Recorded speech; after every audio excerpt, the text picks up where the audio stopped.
Momento em que a humanidade sofre por tanto desamor, pela fome, pelas guerras, os tóxicos alimentando a violência em nossa cidade. Esta emissora traz até você momentos de amor, paz e alegria, através de um programa feito com carinho para o seu coração.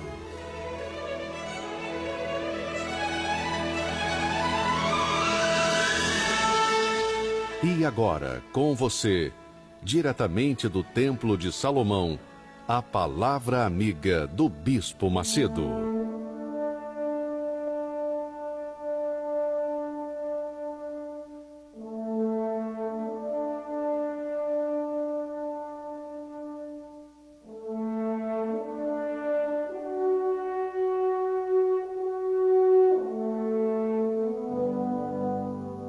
Graças a Deus. Minha amiga, meu amigo ouvinte, nós estamos falando nesses dias sobre os dízimos,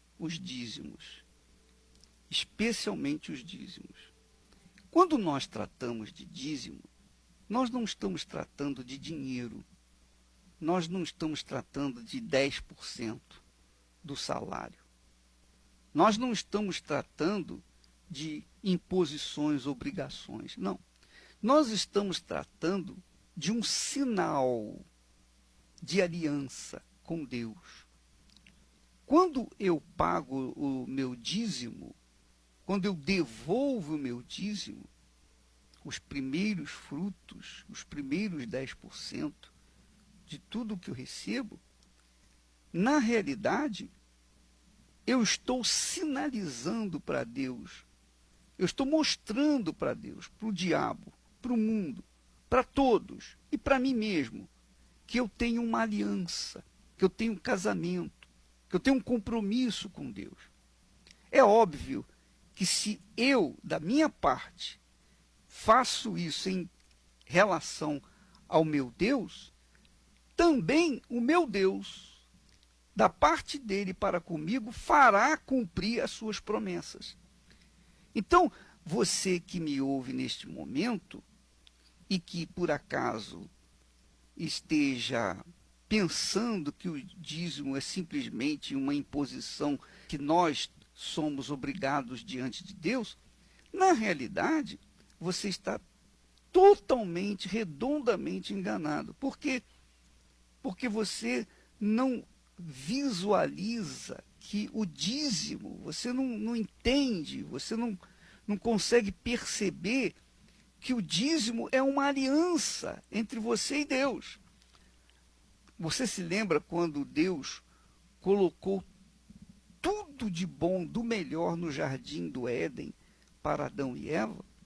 Mas ele colocou a árvore da vida, cujos frutos não poderiam ser tocados, porque pertenciam a ele, a Deus. E quando eles tocaram naquele fruto, eles foram amaldiçoados. Ora, é exatamente isso que quer dizer. Deus colocou a árvore ali para provar o coração do homem. E é verdade que o homem caiu. Aquela árvore era o dízimo, pertencia a Deus, não podia ser tocado. Não que Deus precisasse daquela árvore, dos seus frutos, mas era uma forma de Deus provar o coração daquela pessoa, ou de Adão e Eva. E é o que acontece hoje. Quando Deus instituiu os dízimos, não foi para fazer-nos mais pobres, muito pelo contrário. Muito pelo contrário, ele quer nos abençoar, mas ele não pode nos abençoar sem que estejamos de conformidade com a sua lei, com a sua palavra, vivendo de conformidade a essa aliança com ele. Então o dízimo é um sinal da aliança com Deus. Assim como eu trago no dedo a minha aliança, eu não tiro essa aliança de jeito nenhum. Ela representa, simboliza o meu casamento, a minha aliança com a Esther e vice-versa. Então, todas as vezes que eu olho para a minha aliança, eu vejo a Esther.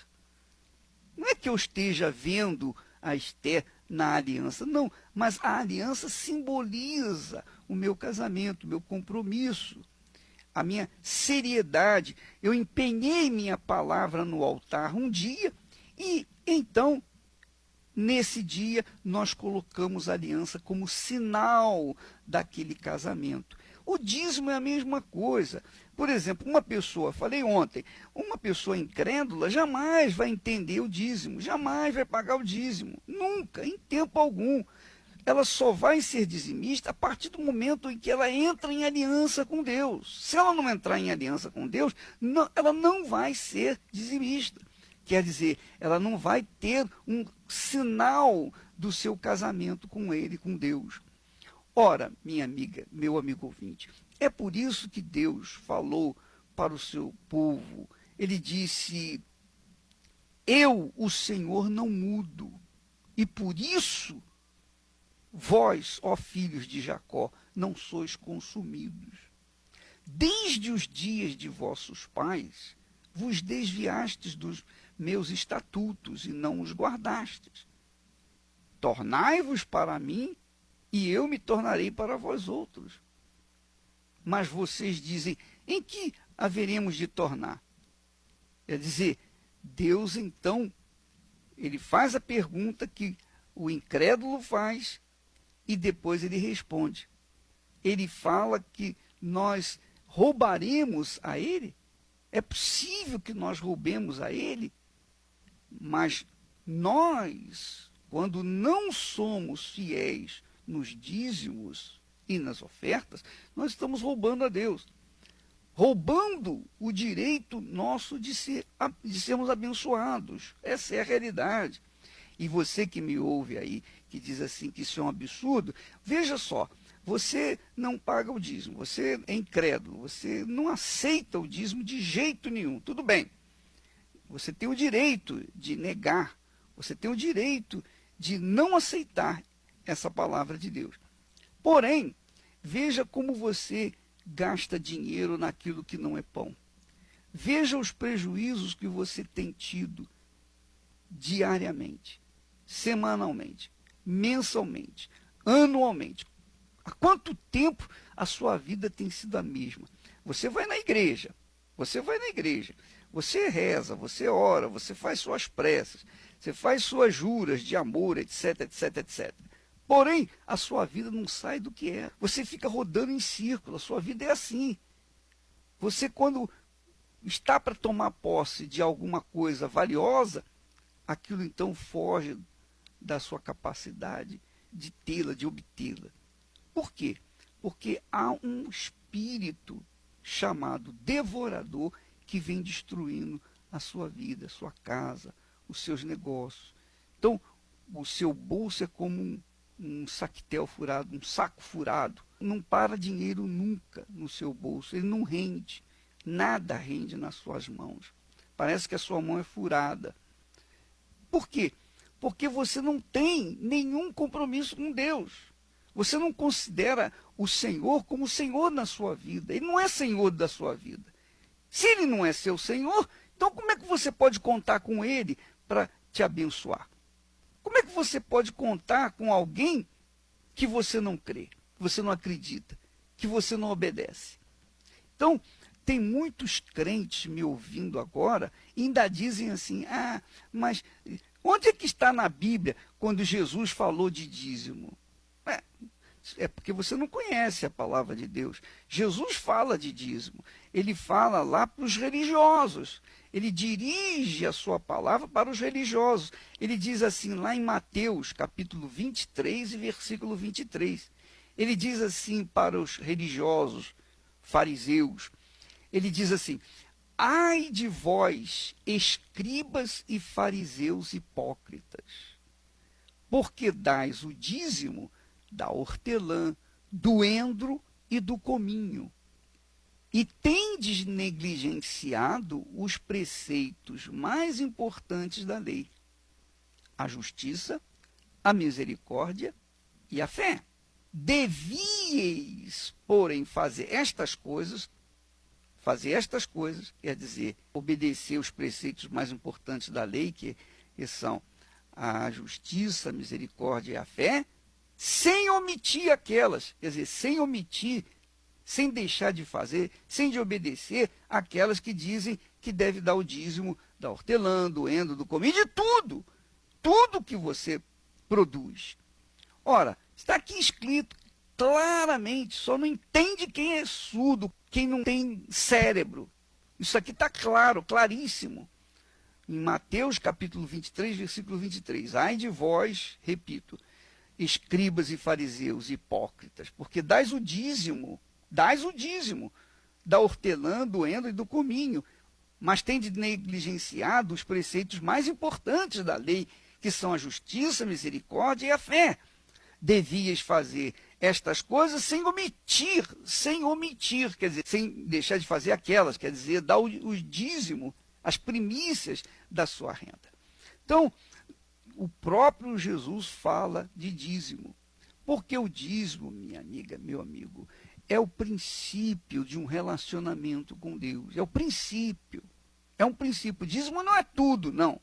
Quando você começa a ser dizimista, eu lembro que, eu não sei o ano exatamente, mas eu tinha 18 para 19 anos, exatamente numa época como essa, em novembro, eu entreguei minha vida para Jesus e disse para ele, fiz um voto com ele, a partir de janeiro, eu estarei sendo fiel a ti nos dízimos e nas ofertas.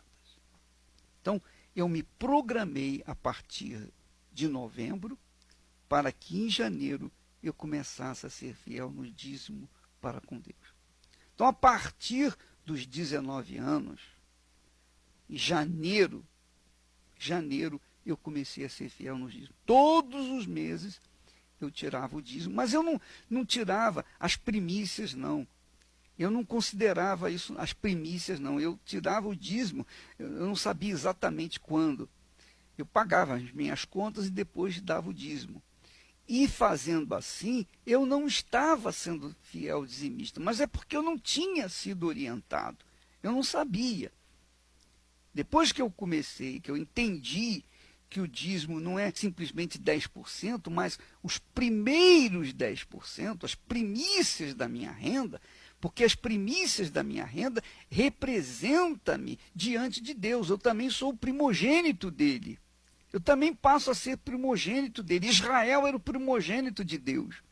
Então, quando nós participamos com as nossas primícias, as primícias da nossa renda, é um sinal de que nós estamos sendo as primícias de Deus.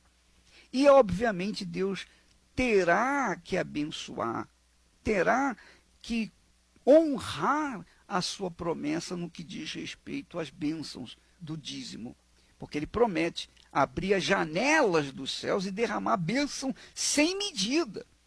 Bênção sem medida, que é bênção diária, constante, permanente. Não é bênção um dia e no outro dia maldição, não. É bênção todo santo dia, bênção sem medida. Vão caindo as bênçãos. Ora, minha amiga, meu amigo ouvinte, quando eu comecei a ser dizimista, embora não dava os meus dízimos, não devolvia os meus dízimos com fidelidade, porque eu não dava as primícias, às vezes eu pagava, a última coisa que eu pagava era o dízimo.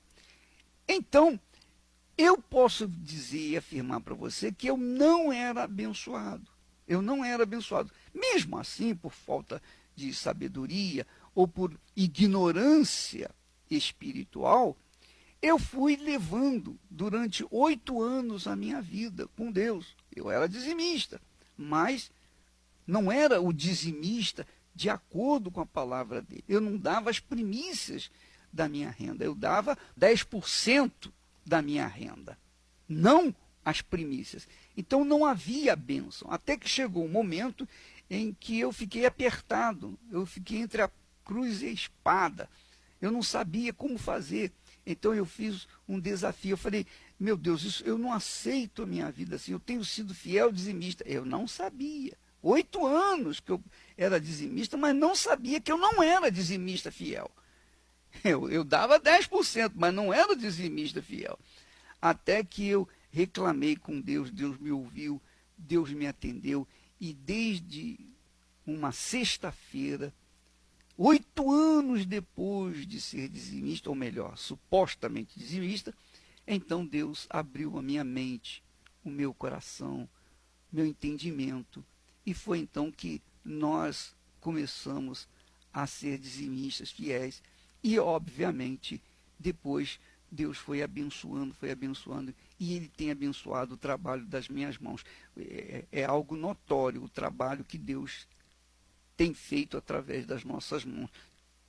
Para você receber, primeiro você tem que dar. Você lembra, você que está me ouvindo e tem filhos, quando você se casou, você era sozinho, você era um só.